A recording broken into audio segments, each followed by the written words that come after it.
Good afternoon, everyone. And we're going to be talking about The Bold and the Beautiful that aired today, August 24th, Wednesday, 2016. Child, the only thing I could say it was hot, spicy, and juicy today. Okay, Eric gets the award-winning Emmy for his performance on today's episode, as well as Wyatt. They played their parts. Eric as the knight in shining armor, Wyatt as the pitiful fool of him not being able to live his adult life because his mother traumatized him so badly, and he had to take up for her and live through her life vicariously as he was growing up. Temper tantrums he's throwing. Oh my God. I was like, this is just too hilarious and too pivotal of a point to be making on the demands on how love will have you acting a fool. Okay, so we get right on into the scenes. We have a summary today as an emotional Ridge confronts Eric and Quinn about their relationship. Thomas attempts to play matchmaker for his new roommate. Okay, first scene we have Ridge is over Brooke's house telling her he hates motel living. And Brooke is not understanding why would he be living in a hotel because he stayed with Eric. Okay. He eventually comes around to tell her that Eric threw him out. He's been living in a hotel or motel, and he's just been pitiful. And so he's over Brooke's house crying on her shoulder. I mean, really rich, and you call yourself a man?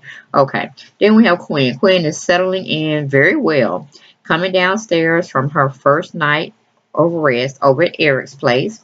She's greeted to a warm breakfast spread, and she's sinking into her new digs very well. Then Eric comes down shortly after she comes down to join her with a morning kiss. That was cute. Okay, then we have Brooke is putting her 2 cents in when really not needed. You know how they say the people that know the very least say the very most, okay?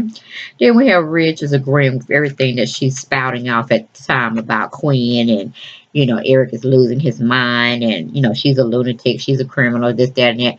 Okay, Brooke, you need to settle down because first she was a hoe slut marriage breakup. Okay, so sit down, fall back, listen instead of talking. Okay, then we have Quinn and Eric are talking about their families and their disappointments of them being together. And Eric says, "Don't walk away from him." And she like, "Oh, she ain't gonna walk away, Eric. She has too much to lose." Okay, then we have Quinn opens the door to Wyatt. Wyatt storms in with a knapsack, telling his mom she's not staying. Okay, he's really acting a total ass, being a butthole, donkey's ass. He's just so manipulative. First he lets his mom manipulate him, then he turn around and let his wife manipulate him. I mean, come on, Wyatt, have your own brain. You can't go take your mama out of a loving situation just to make yourself happy. How selfish can you be? You need to be like what Quinn said, putting your foot down with Stephanie and opening up the door for her to leave the marriage if that's what she wants to do. Because Stephanie cannot oust anybody out. And you should be ashamed of yourself living and wanting to be with a woman that don't want you to have a relationship with your mother. Either how misguided it is or dysfunctional. Nobody can't take your mom out of your life. Only the creator can do that. Yahweh. Praise God. Okay, anyway, moving on. Okay. Then we have Thomas and Steffi are roommates now. Okay. That's the only place she could run to. Why she just didn't run to France or somewhere in Europe where she would be with her mom and settle digs that way? Why she got to run to her brother? No, she could have stayed at home with her married husband and her married life and worked through it instead of just running away. Okay, that's all Steffi seems to always do is to run away. Okay.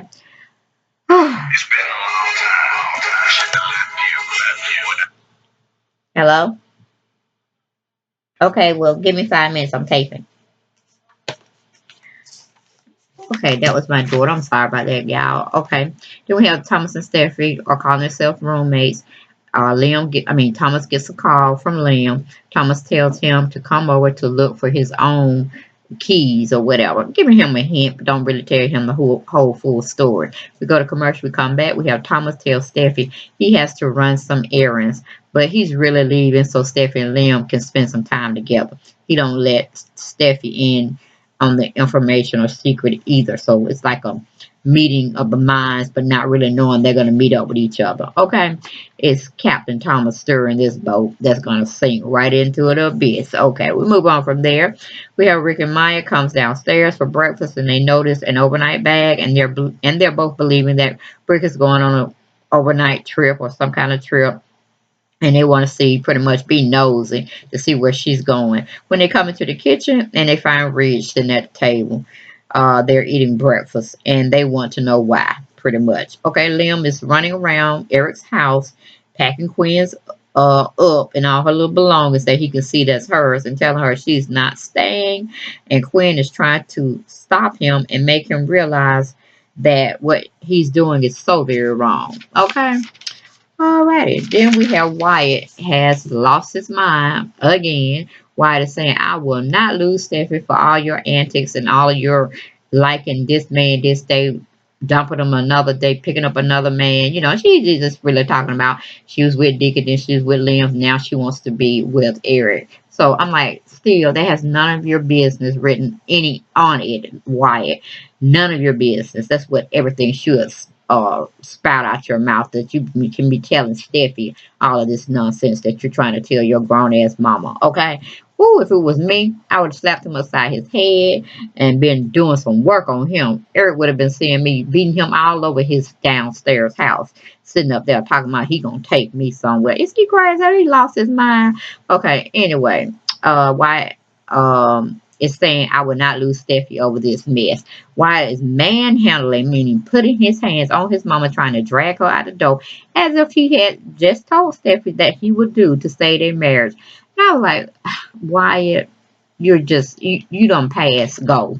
Okay, you need jail and mental time, because trying to manhandle your mama would be the last person you should ever put your hands on. Okay, it should have been that way. But like I said, Steffi got you so twisted and so screwed up in the mind, you done lost your mind. So the apple don't fall too far from the tree. You're going into Quinn's little cycle of major sicko events. Okay, so Eric is hearing all this commotion. He comes in to Quinn's rescue like a little knight of shining armor, and he's like, "What is wrong with Wyatt?" in his mind, because I was thinking the same thing.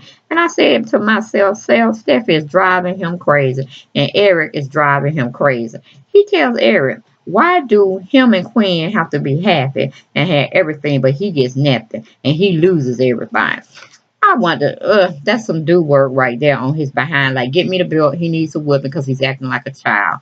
Okay, then Liam shows up at Thomas's house and Steffi answers the door. We're going to move on past that scene because that ain't really, shouldn't even be wrote into the script. Go to commercial. We can't come back. We have small talk going on with Rick, Brooke, and Maya. Well, which all of them feel they know everything about Eric and what he should be doing. And Ridge is thinking the unthinkable, meaning trying to oust his dad out of Force of Creation. Is he crazy? Okay, yes, he is. And he's a Maroney, not a Forrester. Okay? We go to Wyatt. Wyatt says his mother owes him. He believes Quinn ruined his childhood and now he's trying to make up for lost time. But Wyatt, if that is so easy for Stephanie to dismiss you the way she did and walk out on you, that tells a lot about your union, okay? Your marriage union, your vows you took. She don't give a shit about you. Why? Cut your losses and bow out gracefully and move on, okay? Or better yet, writers, write him in somebody new, a new love interest, so he can get on with his life and stop playing this pathetic part that y'all have wrote for this young man to play. Anyway, we move on. Eric says you can guilt trip your mom as much as you want to, but if you try to take her out this house, it's very criminal, and assault charges can be brought up on you, and I will do it to you. But I just want to fall back a little bit to just rationalize with you. If you take her out my house, I will be there to pick her back up from your house or wherever you think she's going to be. So we can play this game all day long, every day, all day, okay? Queen is mine. She wants to be with me. I want to be with her, and I'm coming to her defense. Wyatt couldn't say nothing, y'all, but look stupid, as he normally does, and the writers have him playing. Okay, then we leave that scene. We go to Liam and Steffi. They're talking about Eric and Quinn. Steffi tells Liam she's moving in with Thomas for a while. Go to commercial. We come back. We have Rich is talking about his plan with outing Eric as CEO at Forrester Creations. He crazy. Wyatt says the only thing that will save his marriage is ending Eric and Quinn's relationship. Eric gets into Wyatt behind one more time and says he will talk to Steffi. Wyatt is looking like he wants to cry. Okay, we're going to the last and final scene. We have Liam is making small talk with Steffi about getting rid of Wyatt altogether to be free of Quinn. Liam is telling Steffi he will wait for her, but that's a full plan going to hell, Liam, because Quinn was supposed to be in her element of leaving Wyatt. So if Grandpa Eric is not giving up Quinn, how is that going to be Quinn is out of his life? How is that going to save you and Steffi to getting back to solidifying your marriage when okay, Wyatt would be gone out the picture, but Quinn is still there, loving everything about Eric and her new dig. So how are you gonna save her? Okay, I'm not. This is just really messed up. But y'all, that was my take on the Bold and the Beautiful for August 24th, Wednesday, 2016. Look forward to talking about it again with you all come tomorrow, the 25th. So have a great evening, and I'll talk to you real soon. Bye bye.